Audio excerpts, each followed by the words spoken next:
आकाशवाणी छत्रपती संभाजीनगर केंद्र. ध्वनी चित्र.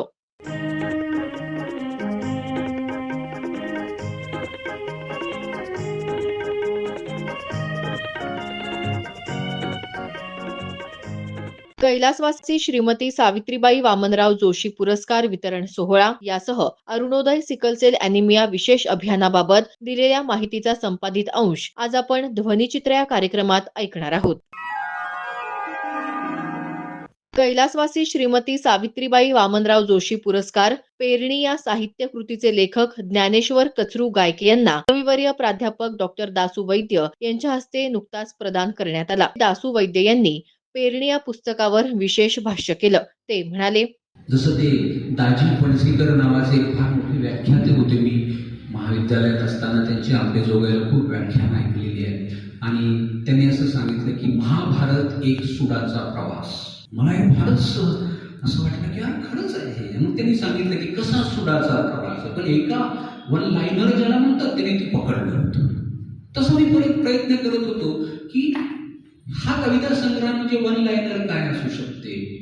तर मला ती अशी वाटली की शेतकरी वेदनेचं हे समूह गान आहे. हा कविता संग्रह म्हणजे शेतकरी वेदनेचं समूह गान. आता काही जणांना असं वाटलं असेल की हे समूह गान कसं काय बरं, कविता एकटाच गातोय. तर त्याचं कारण असं आहे की ह्या कविता वाचत गेल्यानंतर कळतं की कवी जेव्हा व्यक्तीकडून समष्टीकडे जातो, कवी जेव्हा समष्टीचा होतो म्हणजे समूहाचा होतो, तेव्हा तो खरं काहीतरी सांगत असतो. म्हणून ते समूह गान आहे. त्यांनी जर फक्त त्यांच्या घरात त्यांच्या वावरातच पिकलं नाही म्हणून किंवा त्यांनाच काहीतरी सरकारची मदत मिळाली नाही म्हणून जर काही लिहिलं असतं तर त्या कविता झाल्या नसत्या. कविता लिहिण्याकरता समष्टी केंद्रस्थानी आली पाहिजे. माझा अनुभव सगळ्यांचा अनुभव झाला पाहिजे तरच ती कविता होईल. आणि ते इथे होतं, ती प्रक्रिया होते. म्हणून मला असं वाटतं की हे एक शेतकऱ्याच्या वेदनेचं समूह गान आहे. संग्रहामधले काही उदाहरणं मी जरा वेळ झालाय म्हणून जास्त नाही, पण एक दोन उदाहरणं द्यावीत. मला असं वाटतं की बरीच उदाहरणं देत आहेत या संग्रहामध्ये. जी उदाहरणं आहेत की त्याच्यामध्ये काही कविता वाचत असताना मला जी जाणवली त्याच्यामध्ये उदाहरणार्थ माझी शाळा नावाची कविता आहे. सगळ्यात महत्वाची या कवितेची भाषा, या कवितेचा थाट, या कवितेची शैली अत्यंत अशी, तिच्यात अलंकृत वगैरे बिलकुल नाहीये, तिच्यात आविर्भाव नाही, ती साधेपणाने व्यक्त होते. किंवा तिला काहीतरी जागतिक वगैरे व्हायचे डोहाळे पण लागलेले नाही. कवींना उगीच कवितेला जागतिक व्हायचे डोहाळे लागतात आणि असे व्हायचं म्हणून जागतिक होत आहेत. म्हणजे ज्ञानेश्वरांना जो जे वांछील तो ते लाहो प्राणी जात असं म्हणताना काहीतरी सगळ्या सृष्टीचा मी कसा विचार करतोय बघा बरं, असं काही सिद्ध करायचं नव्हतं. सिद्ध करायला गेलं की सर्जनशीलतेमध्ये मोठी अडचण येते.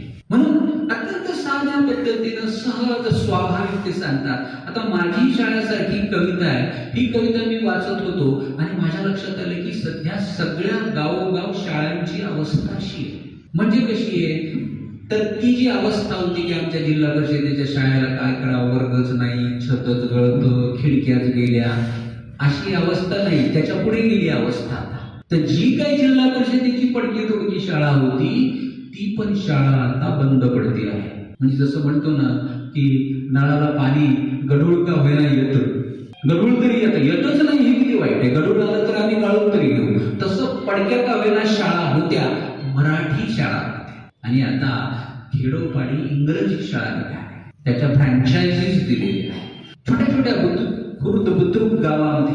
आणि मला हे नक्की माहितीये पालक काही इंग्रजीच्या प्रेमापोटी कोणीही त्या शाळेमध्ये मुलांना घालत नाही. तर पालकांच्या मनामध्ये एक लपलेली भीती अशी आहे की त्यांना असं वाटतं की आपण जर पाल्यांना इंग्रजीच्या शाळेत घातलं तर त्यांचं भवितव्य चांगलं राहील. हे इंग्रजी भाषेने आपल्यावर निर्माण केलेला प्रभाव आहे. दुर्दैवाने मराठी भाषा असा प्रभाव किंवा विश्वास अजून निर्माण करू शकली नाही. या कार्यक्रमाच्या अध्यक्षस्थानी असलेले माजी न्यायमूर्ती अंबादास जोशी यांनी आपलं मनोगत या शब्दात व्यक्त केलं.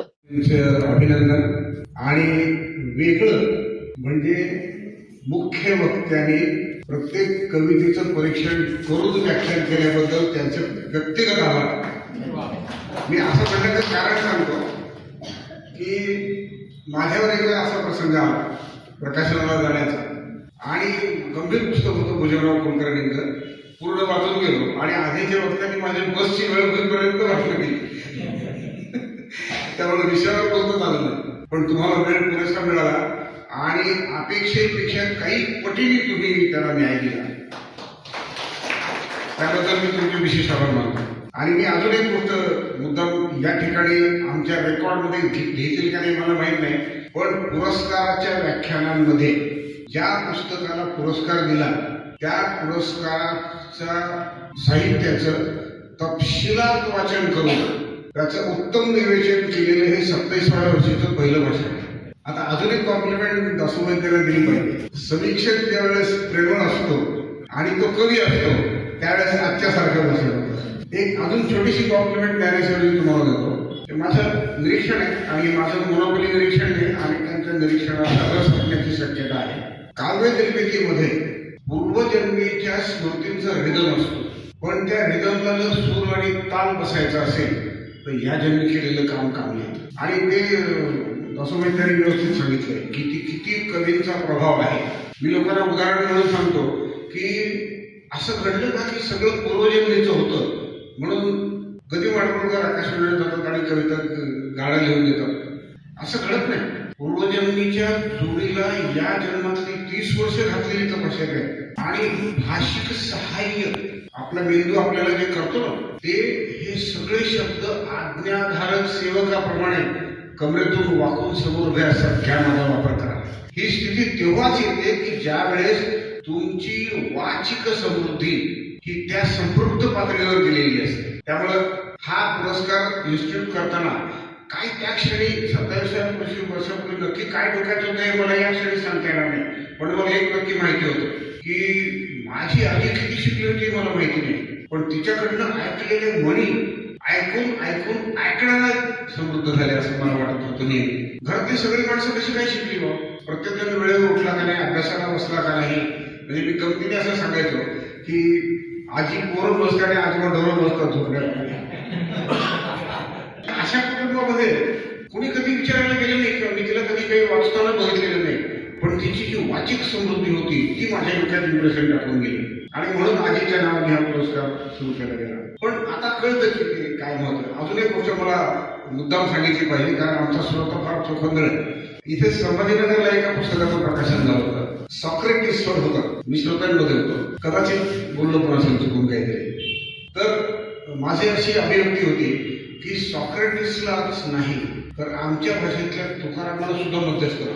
कारण ती भाषा 200, 300, 400 वर्ष जुनी झालेली असते आणि बोली भाषेतल्या बाहेर पडलेल्या शब्दांची ओळख करून द्यावी लागते. त्यासाठी दासोबाई लागते. त्यामुळे कुठल्याही कवीच्या मनातलं गुह्य जे त्यांनी मर्यादित शब्दात गुंफलेलं असतं ते सांगण्यासाठी कुणीतरी ज्याला ते कळलंय त्यांनी ते येऊन सांगावं लागतं. मी इव्हन कादंबऱ्यांबद्दल सांगतो. मला आठवतंय की प्राईड अँड प्रेजुडिस कादंबरी कधीतरी 50 वर्षापूर्वी वाचली. मला वाटलं ती समजली, पण मी ज्यावेळेस त्या तारखेनंतर 35 वर्षांनी मध्यरात्री TNT वरती त्या प्राईड अँड प्रेजुडिसवर सिनेमा बघितला त्यावेळेस मला लक्षात आलं की वधू म्हणजे मॅनेजेबल डॉटर असलेल्या मुलींच्या आईची व्यथा इंग्लंडमध्ये तीच आहे आणि भारतात तीच आहे हे मला सिनेमा पाहताना कळलं. त्या साहित्याच्या गुह्यात्मक पद्धतीने वर्णन केलेल्या किंवा गृहितात्मक पद्धतीने वर्णन केलेल्या गोष्टींचा उकल करून सांगायला मध्यस्थ लागतो आणि तो समीक्षक असतो आणि तो प्रेमळ असला म्हणजे तो दासोबाईत असतो. मला वाटतं आजच्या समारंभाला एवढं पुरे आहे.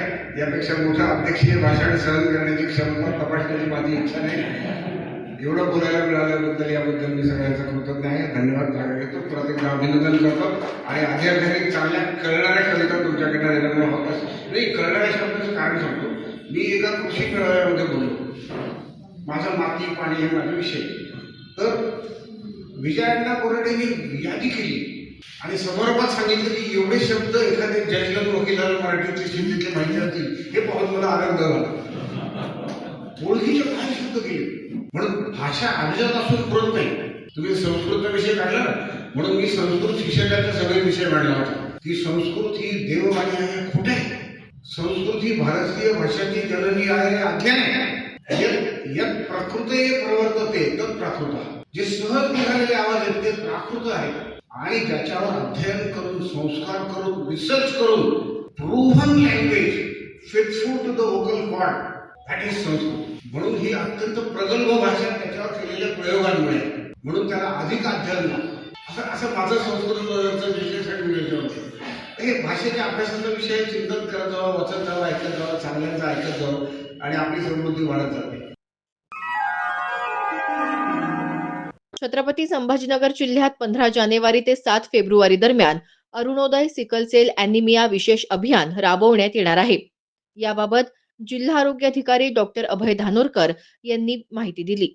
ते म्हणाले, आज आपल्या सर्वांना सांगण्यास मला आनंद होतोय की दिनांक 15 जानेवारी ते 7 फेब्रुवारी या दरम्यानमध्ये आपल्या जिल्ह्यामध्ये आणि संपूर्ण महाराष्ट्रामध्ये अरुणोदय सिकल सेल निर्मूलन मोहीम आपण राबवणार आहोत. याच्यामध्ये आपण 0 ते 40 वर्ष वयोगटातील सर्व लाभार्थ्यांची सिकल सेलची तपासणी करणार आहोत. छत्रपती संभाजीनगर जिल्ह्यामध्ये जर आपण पाहिलं तर सोयगाव, सिल्लोड, वैजापूर आणि कन्नड या तालुक्यांमध्ये सिकल सेल रुग्णांचं प्रमाण जास्त आहे. सिकल सेल बद्दल जर आपल्याला सांगायचं झालं तर हा संसर्गजन्य आजार नाहीये, हा अनुवंशिक आजार आहे. जर एखाद्या मातेला किंवा एखाद्या पित्याला आजार असेल तर त्याच्यामधून त्याच्या पुढच्या पिढीमध्ये आजार जाण्याची शक्यता जास्त असते. सिकल सेलचे 2 प्रकार असतात, एक तर सिकल सेल रुग्ण आणि दुसरा जो आहे तो सिकल सेल वाहक. सिकल सेल रुग्ण जर असेल तर अशा व्यक्तीच्या मुलांना सिकल सेल होण्याची शक्यता जास्त असते. या उलट वाहक जे आहे तर वाहक असणारी स्त्री किंवा पुरुष जर नॉर्मल व्यक्तीशी म्हणजे ज्यांच्यामध्ये सिकल सेल दूषित जीन्स नाही आहेत अशा सोबत लग्न केलं तर त्यांच्या होणाऱ्या आपत्त्यांमध्ये सिकल सेल होत नाही. या उलट जर 2 वाहक असतील किंवा एखादा डिसीज असेल त्यांचं लग्न वाहकासोबत किंवा दूषित सोबत झालं तर होणाऱ्या आपत्त्यांमध्ये सिकल सेल असण्याची शक्यता खूप जास्त आहे. तरी आपण सर्वांनी या मोहिमेमध्ये आपल्या जवळपासच्या आरोग्य केंद्रांमध्ये उपकेंद्र, प्राथमिक आरोग्य उपकेंद्र असेल, प्राथमिक आरोग्य केंद्र असेल किंवा जवळचं RH असेल, SDH असेल अशा ठिकाणी जाऊन मोफत तपासणी करून घ्यावी. तर त्यांची आपण स्पेशल तपासणी करणार आहोत इलेक्ट्रोफोरेसिस. याच्यावरून सिकल सेलचा कोणता प्रकार आहे हे आपल्याला कळेल आणि जे सिकल सेल रुग्ण आहेत अशांना या दरम्यान उपचार दिले जाणार आहेत आणि जे वाहक आहेत आणि रुग्ण आहेत त्यांचं समुपदेशनही केलं जाणार आहे. सिकल सेल ॲनिमिया हा अनुवांशिक रक्तविकार असून त्याच्यावर नियंत्रण मिळवण्यासाठी प्रशासन, आरोग्य यंत्रणा आणि समाज यांचा समन्वय अत्यंत आवश्यक आहे. या आजाराबाबत जनजागृती, तपासणी आणि उपचार यांची प्रभावी अंमलबजावणी करणे ही आजच्या काळाची गरज आहे. अरुणोदय सिकल सेल ॲनिमिया विशेष अभियान ही मोहीम शासनाच्या आरोग्य धोरणांना पूरक ठरणारी आणि समाजाच्या हितासाठी राबवण्यात येणारी अत्यंत महत्त्वपूर्ण पहल आहे.